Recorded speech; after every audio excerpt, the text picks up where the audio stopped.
좋아요와 구독하기는 사랑입니다. 안녕하세요. 반갑습니다. 부동산입니다. 한 회원분께서 질문을 좀 해주셨어요. 제가 이렇게 동그라미 쳐놓은 이 교재에 있는 내용을 보고서 이게 무슨 내용이냐, 책만 봐서는 알 수가 없다. 그래서 이제 질문을 좀 해주셨는데요. 원래 주제는 이겁니다. 재개발 투자를 할 때 사업성이 좋은 곳이 있고, 그 다음에 사업성이 안 좋아도 입지가 좋은 것이 있죠. 자, 어디에 투자해야 될 거냐? 여러분이라면 사업성 딱 계산해봤는데 사업성이 좋은 재개발 구역이 있고, 사업성이 안 좋아도 입지가 좋은 재개발 구역이 있다라고 하면 어디 하시겠어요? 거의 이거는 뭐 교과서적으로 사업성이 좋은 곳에 투자해야 됩니다 라고들 얘기를 할 겁니다. 그죠? 저도 아마 사업성이 좋은 곳에 투자를 할 것 같아요. 사업성 분석해서 재개발 구역마다 사업성 분석해서 어디가 얼만큼 더 좋구나, 더 나쁘겠구나, 이제 그 판단을 하겠죠. 근데 우리 재개발 구역이 사업성이 좋다, 우리 재개발 구역이 사업성이 나쁘다. 자, 투자하려는 사람이 잘할까요? 아니면 그 동네 물건 갖고 있는 사람이 더 잘할까요? 자, 그럼 약간 질문을 바꿔서, 앞서서 재개발 투자한 사람들은 나중에 와서 재개발 투자하려는 사람보다 먼저 와서 계산을 해보고 샀을까요? 계산을 안 해보고 샀을까요? 예. 사업 진행되고 사업 계획에 따라서 얼마나 뭐가 어떻게 가는지를 매수자가 더 잘할까요? 매도자가 더 잘할까요? 누가 더 잘알겠어요? 일반적으로는 소유자들, 그 재개발 구역의 이해관계를 갖고 있는 사람들이 더 잘 알죠. 보면 재개발 구역 안의 조합원들 또는 재개발 구역 안의 지주분들 중에서는 오히려 부동산 중개업소 사장님들보다 더 많이 알고 계시는 분들도 많습니다. 그럼 어떻겠어요? 우리 재개발 구역이 이렇게 사업성이 좋은데 어떻게 하려고 해요? 비싸게 만들려고 하죠. 사업성이 좋은 곳은 재개발 가격, 투자하려고 하더라도 가격도 비싸고, 그 가격이 매매가에 반영이 되어 있는, 이 사업성이 재개발 투자할 때 매매가에 물건에 반영이 되어 있는 경우가 많죠. 사업성이 안 좋은 곳은 어떨까요? 사업성이 안 좋은 곳은 상대적으로 사업성이 좋은 곳보다 비쌉니다. 예를 들어서 사업성이 좋은 재개발 구역에 빌라가 있고, 그 바로 옆에 사업성이 안 좋은 곳 재개발 구역에 빌라가 있다. 똑같이 10평 대지지분 가진 빌라다라고 하면 사업성 좋은 곳이 당연히 더 비쌉니다.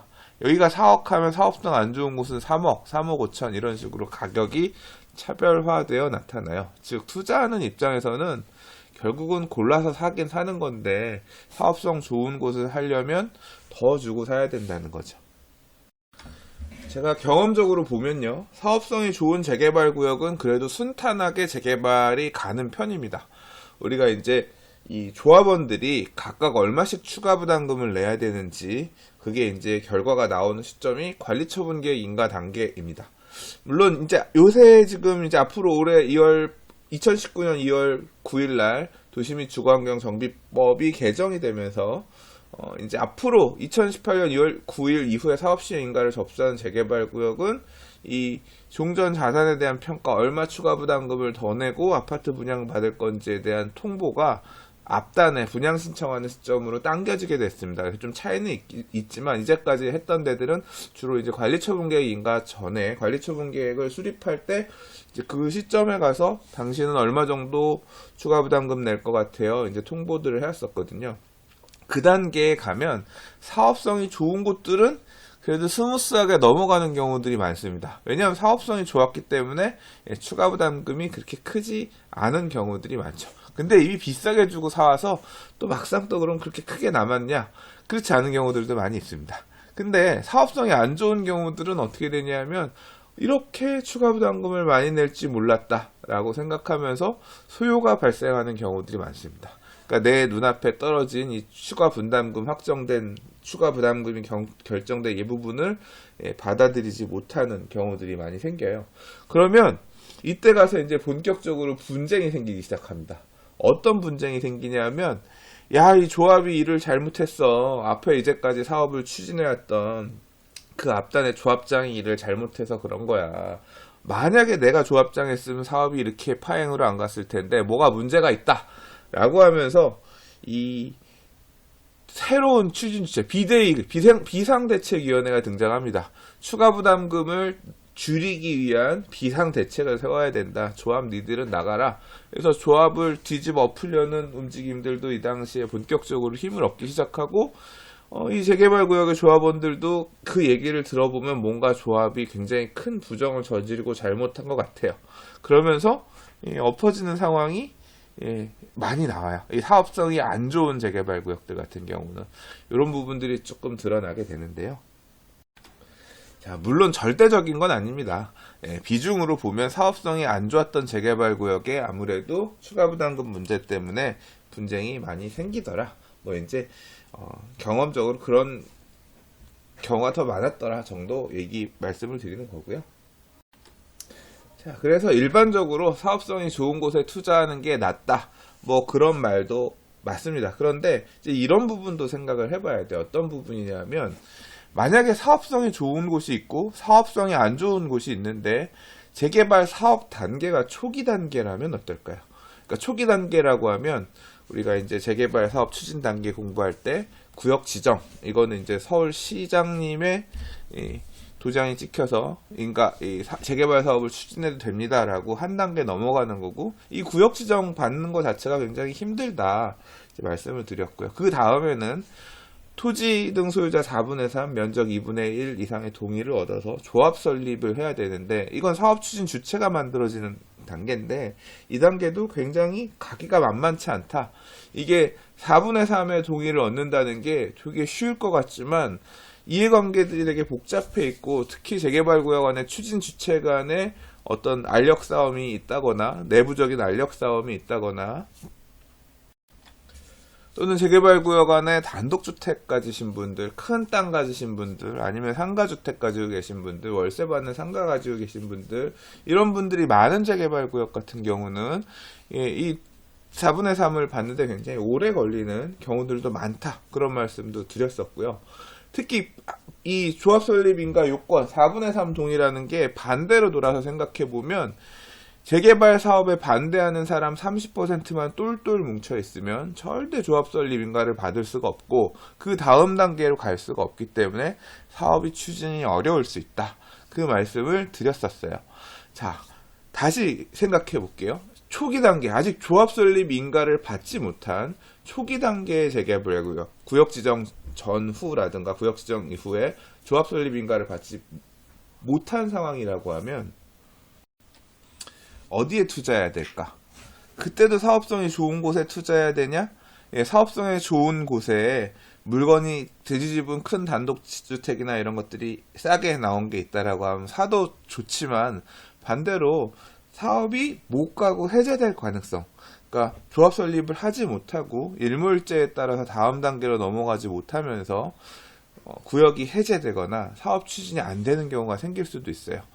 우리가 재개발 사업을 왜 반대하는지 모르겠다 사람들이 생각을 하지만, 사실 재개발구역 안에 단독주택이나 큰 땅을 가지고 계신 분들은 재개발 사업을 통해서 아파트를 한 채 받는 것보다 다세대 주택을 지어서 빌라 전세만 나서 전세금 받는 게 훨씬 더 이득이 생기는 경우도 생길 수가 있습니다. 그러니까 어떻게 사업을 하는 게, 어떻게 토지를 최유효 이용하는 게 이득일 거냐는 재개발구역에 집을 갖고 있는, 토지를 갖고 있는 사람마다 생각이 다를 수 있다는 거예요. 특히 부동산 시장이 좋은 시절, 아파트 가격이 막 끝없이 올라가는 시절이라고 하면 그래도 재개발로 지어진 아파트가 되게 높게 가격이 형성될 수 있으니까 좋겠지만, 부동산 시장이 안 좋아진 시절에는 어떠냐면 사람들이 전세 찾고 전세 움직이기 때문에 그때는 빌라 전세 가격들이 올라가거든요.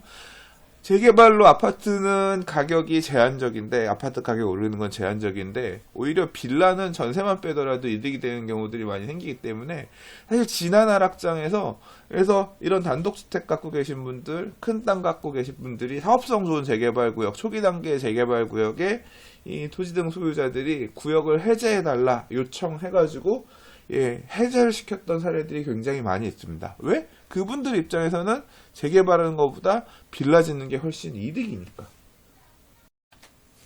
결국 이분들이 사업 초기 단계부터 비대위, 재개발 사업에 반대하는 위치에 서가지고 재개발 사업 진행하는 것에 계속 딴지를 걸죠. 무슨 행위만 하면 구역 지정 잘못됐다 취소해라, 조합 설립 인가 동의 요건 이것도 뭔가 안 됐다 취소해라, 이거 동의서 잘못됐다 취소해라, 온갖 부분에 다 소송을 걸면서 사업이 못 가게 딴지를 겁니다.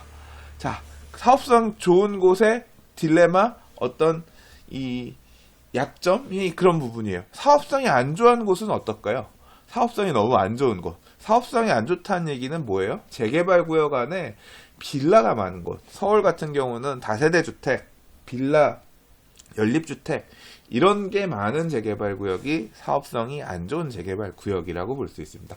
조합원 숫자, 토지 등 소유자 숫자가 많은 재개발 구역, 일반 분양할 물량이 별로 없어서 수익을 낼 수 있는 방법이 제한적인 구역. 자, 근데 이런 재개발 구역에 사업성이 열악하니까 우리 재개발하지 맙시다. 사람들이 동의를 안 할까요? 예, 또 이것도 참 아이러니하지만 이 노후한 연립주택, 빌라, 다세대주택 같은 경우는 결국 들고 있으면 이 열악한 다세대주택밖에 되지 않거든요. 그러니까 사실은 또 이 빌라 갖고 있는 사람들은 어떻게든 재개발로 아파트로 형태를 바꿔야 그나마 추가 부담금을 내더라도 이렇게 근본적인 정비가 돼야 결국은 사실 토지의 최유효 이용, 추구하는 이익을 향해 갈 수가 있거든요. 사실 사업성 안 좋은 곳들은 어쨌거나 꾸역꾸역 재개발 사업을 해서 사업이 가는 경우가 많습니다. 이 추가 부담금을 내고 버티면 어쨌거나 새 아파트가 된다는 희망이 있으니까 재개발 사업에 참여하는 거죠. 그러니까 우리가 재개발 투자로 성공하려고 하면 시장 상황에 따라 어떻게 봐야 되나 이런 고민이 생기는 겁니다. 제가 여기 입지가 좋은 곳이라고 별도로 써놨잖아요. 자, 지난 하락장에서 입지는 괜찮은데 사업성이 일반 분양이 몇 개 안 나오는 재개발 구역들이 꾸역꾸역 사업을 마무리해서 결국 사업을 완료해가지고 지금 강북에서도 굉장히 인기 있는, 굉장히 선호하는, 굉장히 비싼 아파트가 되어 성공적인 재개발 투자가 된 사례들이 있습니다.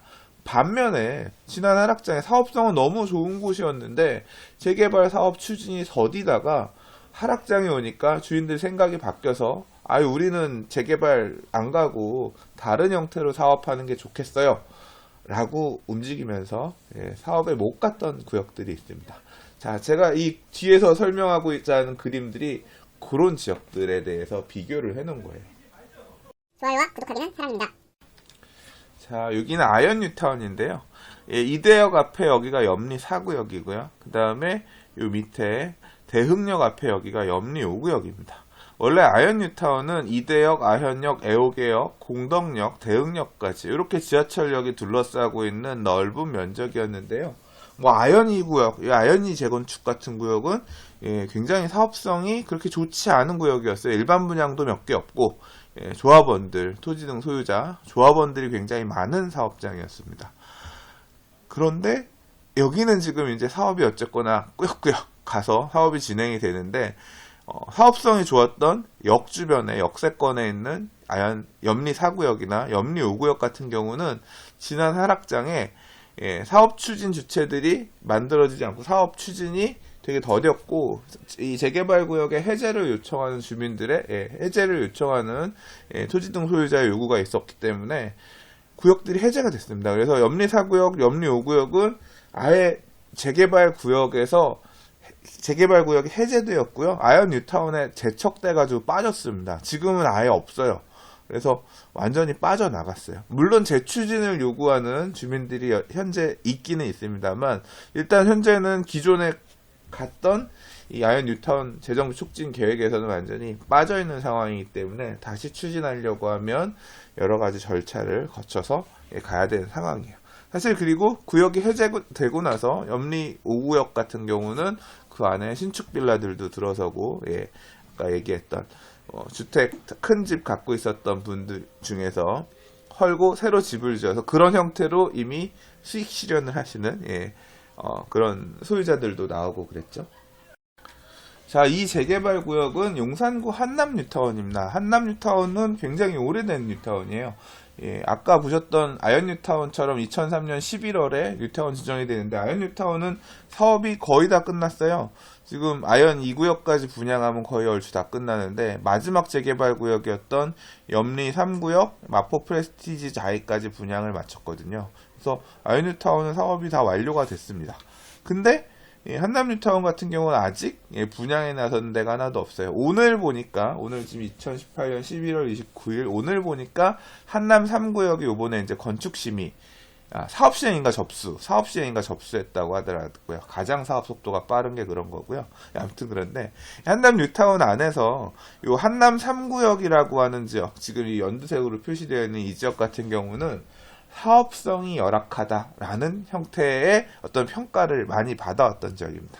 뭐 지금 와서 보면 사업성이 열악하다 평가하기엔 조금 그렇습니다. 왜냐하면 과거와는 조금 상황이 달라졌으니까 지가도 일반 분양을 굉장히 높게 할 수 있는 장점도 있고 이제 그렇긴 한데 조합원 숫자, 전체 건립 세대수 대비 토지 등 소유자의 숫자가 많은 재개발 구역이었어요. 왜 그랬냐면 한남 3구역은 소위 말하는 전환다 세대, 우리가 지분 쪼개기라고 하는 단독주택이나 다가구 주택을 다세대 주택으로 전환해서 한 집이 막 8명, 한 집이 6명 이런 식으로 늘어나는 형태의 지분 쪼개기가 90년대 후반부터 2000년대 초반까지 많이 있었던 재개발 구역입니다.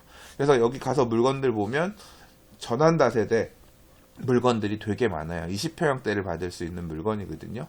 그런데 그러면 아까 우리가 생각하는 이 본문 내용은 뭐예요? 사업성은 상대적으로 안 좋아도 입지가 좋은 곳에 해당된다고 볼 수 있겠죠. 근데 지금 여기 이태원역 녹사평역 밑에 있는 이쪽, 여기가 한남 1구역이고요. 그 다음에 이태원역 아래쪽에 있는 이쪽 여기가 한남 2구역입니다. 이쪽 같은 경우는 보시는 것처럼 이태원역 가까이에 있죠.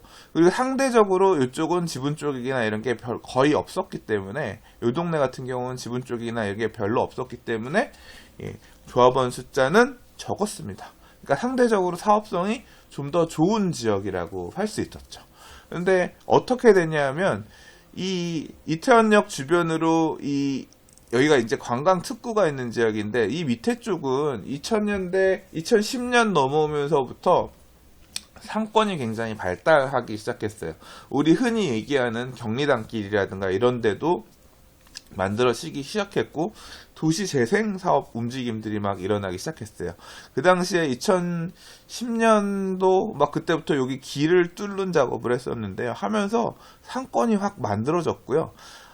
그러면서 이 조합원, 토지 등 소유자들 한남 1구역이 2009년에 이 정비구역 지정을 받았지만 추진위 승인까지는 받았는데 50% 동의를 얻어서 추진위 승인까지는 받았는데 75% 동의를 못 받아서 조합 설립을 못 하고 있는 상황이 계속 진행되다가 이제 그런 여건까지 만들어지니까 굳이 재개발하지 말고 우리 이 상업적인 어떤 이런 상가라든가 수익형 부동산으로의 어떤 형태로서의 가치들이 되게 높아지니까 사람들의 생각이 달라지기 시작한 거죠.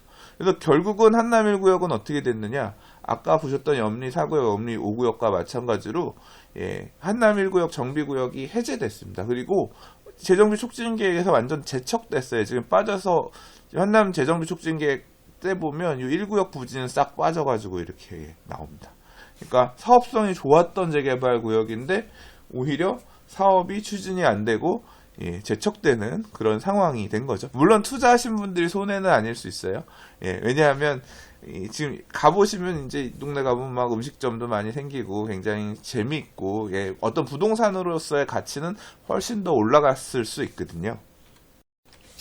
그러나 재개발 측면에서 보면 실패한 투자일 수도 있죠. 약간 애매하다. 재개발을 통해서 새 아파트를 받는 형태에서는 실패했을 수 있다라고 생각되고 이 안에 위치가 좋은 단독주택이나 다가구 주택이나 상가주택을 가지고 있었다라고 하면 또는 이제 그런 상가주택이 될 수 있는 집을 갖고 있었다라고 하면 성공한 투자일 수 있지만 만약에 이 재개발 구역 안에 좀 애매한 위치에 있는 다세대 주택 같은 거를 평당가 높게 비싸게 샀다라고 하면 실패한 투자가 될 수도 있는 거예요.